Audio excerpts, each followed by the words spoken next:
Bagi teman-teman yang belum follow Instagram saya, silakan di follow karena di Instagram saya sering melakukan tanya jawab untuk follower melalui video. Kemudian Instagram juga saya sering bagi ataupun upload foto video tentang kesehatan. Nah, untuk teman-teman yang belum follow, silakan follow karena di Instagram juga saya sering bagi-bagi rezeki untuk teman-teman semua.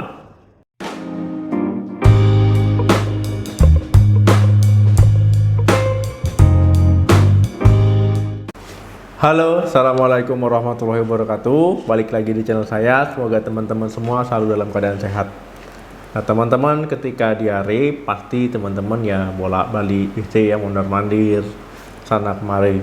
Nah, kemudian yang teman-teman rasakan bisa perut sakit ya, melilit, mules. Ya, kemudian tentu ya rasa tidak nyaman. Nah, jadi teman-teman ada cara ya mengobati diare di rumah. Nah, jadi pada video kali ini saya akan memberikan tip bagaimana cara mengobati diare di rumah. Nah, jadi walaupun di rumah, teman-teman masih bisa mengobati diare. Setelah menonton video ini, saya harapkan teman-teman jadi tahu apa sih yang akan dilakukan ataupun yang harus dilakukan ketika sedang diare. Nah, karena kalau seandainya diare tidak diobati, ya dibiarkan saja, nah ini efeknya sangat buruk sekali ya, bisa dehidrasi, bisa mengalami shock. Nah, jadi ketika teman-teman tahu diare harus dilakukan ini ya supaya keluhan ataupun gejalanya membaik ataupun diarenya juga hilang. Nah, jadi diharapkan ya paling lama itu 2 ataupun 3 hari gangguan diare ini sudah bisa ditanganin ataupun sudah bisa diselesaikan. Nah, seperti itu. Caranya adalah yang pertama mengkonsumsi cairan ataupun minum cairan. Nah, minum cairan ini yang dimaksud adalah mengkonsumsi air putih ya. Nah, banyak orang yang menyepelekan diare. Ah, diare nanti sembuh sendiri. Ah, diare paling salah makan. Ah, diare mungkin ya sekali-sekali nggak apa-apa.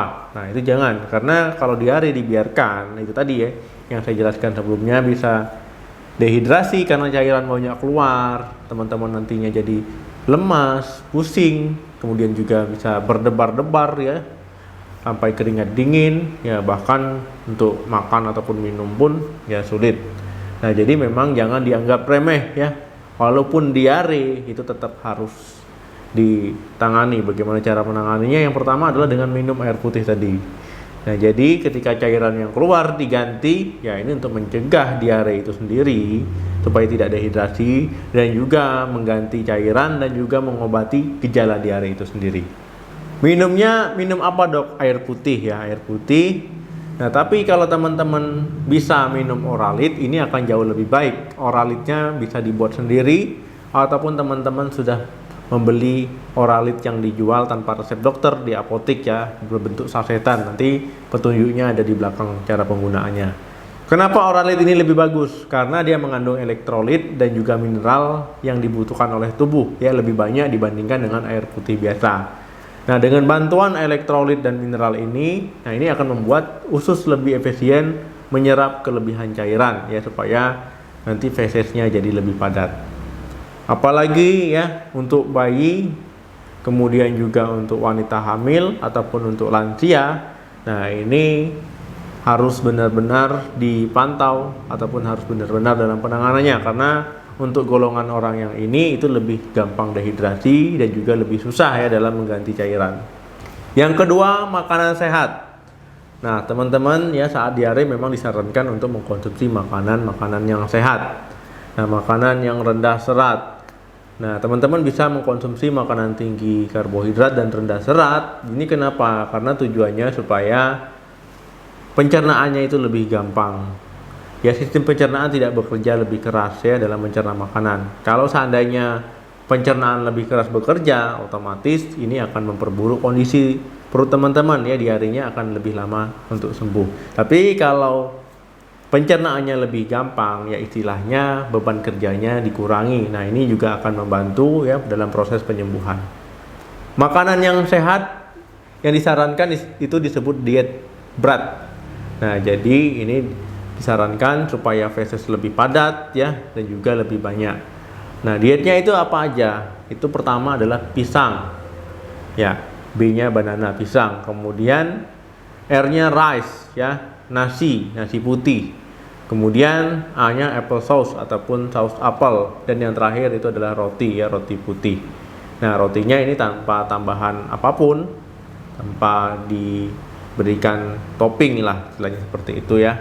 Nah, jadi dengan diet berat ini diharapkan nanti fetusnya lebih padat, kemudian juga lebih banyak, dan juga ini dilakukan hanya 2-3 hari. Nah, jadi ketika teman-teman merasa ya BAB-nya sudah mulai membaik, sudah mulai agak normal, nah dietnya dihentikan ya.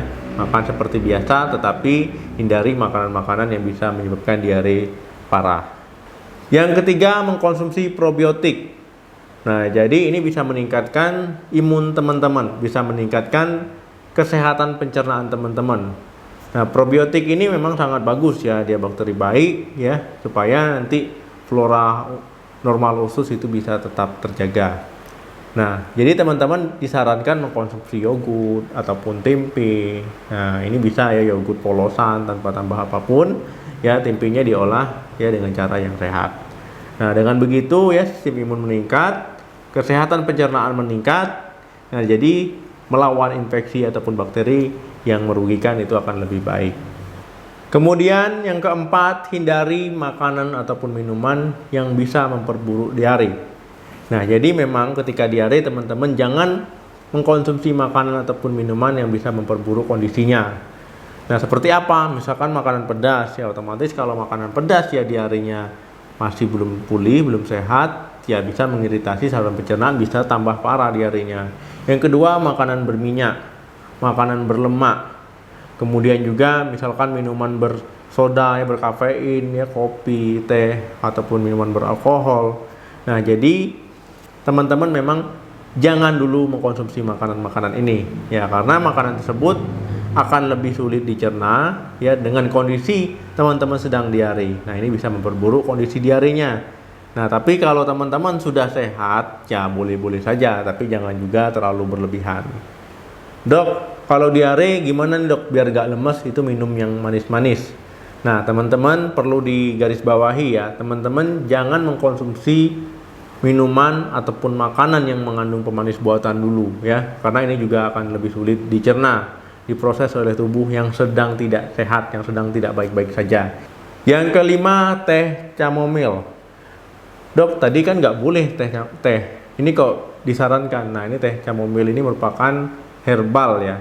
Nah, jadi dia bisa mengatasi keluhan kembung, sakit perut ya, kemudian juga rasa mual. Nah, ini berlaku untuk diare yang ringan. Nah, tapi tetap ya prosedurnya yang saya jelaskan tadi ya, poin 1 sampai juga selesai nanti. Nah, ini hanya mengurangi teman-teman sakit perut ya, mual dan juga kembung. Nah, ini bisa teman-teman coba. Yang keenam, makan dengan porsi yang kecil. Nah, ini merupakan tip juga yang paling bagus. Kenapa? Nah, ketika teman-teman mengkonsumsi makanan dalam porsi yang besar, makan kekenyangan, ini akan memperburuk kondisi diarenya. Karena apa? Ya, harusnya saluran pencernaan ataupun sistem pencernaan yang sedang tidak sehat itu kalau bisa kan diistirahatkan.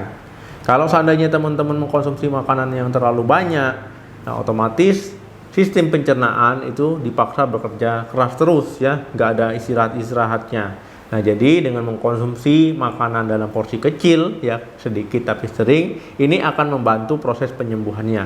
Nah, jadi penting ya, makan dalam porsi kecil ini penting dalam membantu proses penyembuhannya. Kalau makan dengan porsi yang besar bagaimana dok? Ya lama sembuhnya.